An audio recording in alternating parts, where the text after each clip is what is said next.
You're watching Flat 6 Media Car Reviews, where you come to watch the Flat 6 Media guys give you all the information you need on the cars you want. We do car reviews, events, products, and give you our take on everything. So please click subscribe and hit that bell so you can stay up to date with our latest episodes.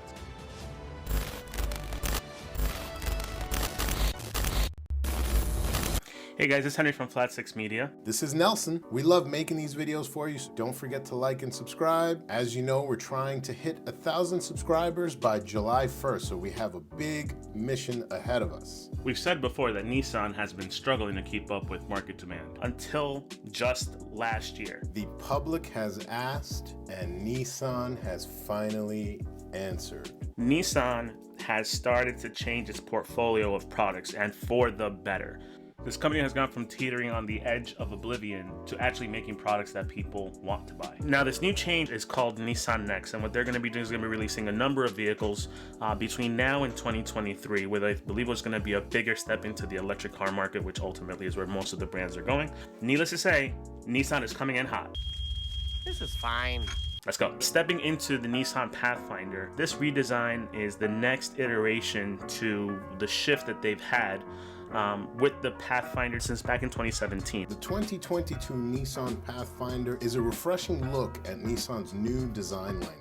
Very reminiscent of the Rogue's design, the Pathfinder has its own personality. The design of this vehicle from front to back is far more aggressive. Gone are those soft lines and soft curves. Other brands like Toyota and even Kia with the Kia Telluride have changed it towards more of the aggressive approach, and it's worked out very well for them.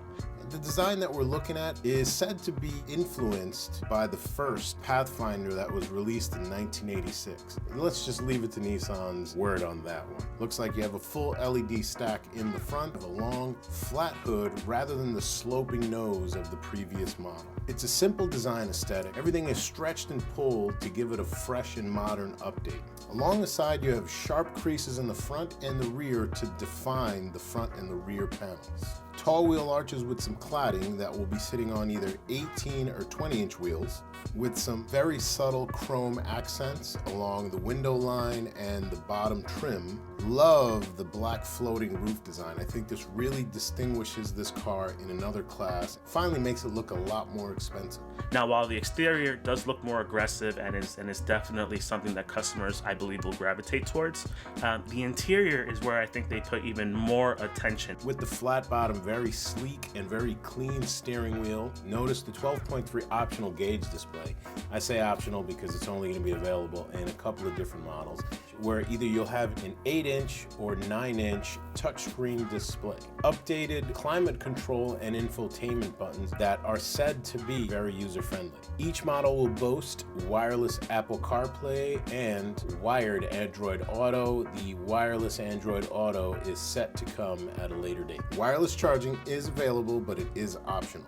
These models will seat from 7 to 8 different passengers with several different configurations. Still sporting zero gravity seats, the seats are very comfortable in this car. The second row can now be optioned with captain's chairs or a bench, and there's a bench in the third row that should seat up to 3 different passengers. Now, what Nissan is also claiming is that the third row is roomier than the outgoing model, and it should be able to handle more adults. I mean, a lot of brands say that. We'll see if that's actually the truth. The back is completely configurable. You can either drop the seats in the front and in the back, or you can totally take out the second row of seats and the console, as well as the seats in the back. Nissan says you should be able to fit a 4x8 flat panel in the entire back of the vehicle, so that's a huge amount of space. But mostly, this is just a very welcome place to be in. I'm loving the upscale and warm look of this interior, set to be available in many different colors and fabrics in the lower models. Now, while some things haven't changed, like the engine, they are still continuing the engine from the previous model that brought you 284 horsepower and 259 pound-feet of torque. I wish that was a little bit higher, coming out of 3.5-liter direct injected V6. I think what stands out the most... Drum roll, please.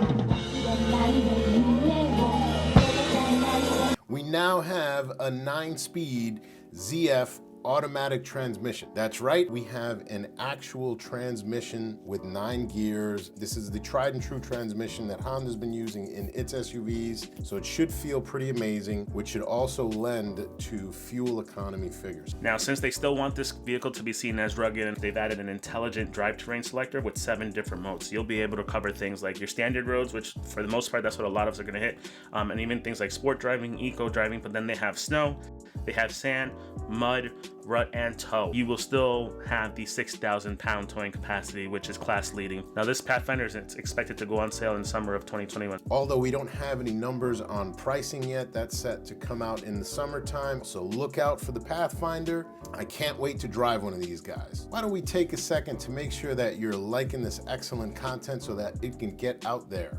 And as always, this was Henry and Nelson from Flat 6 Media. Thanks for watching.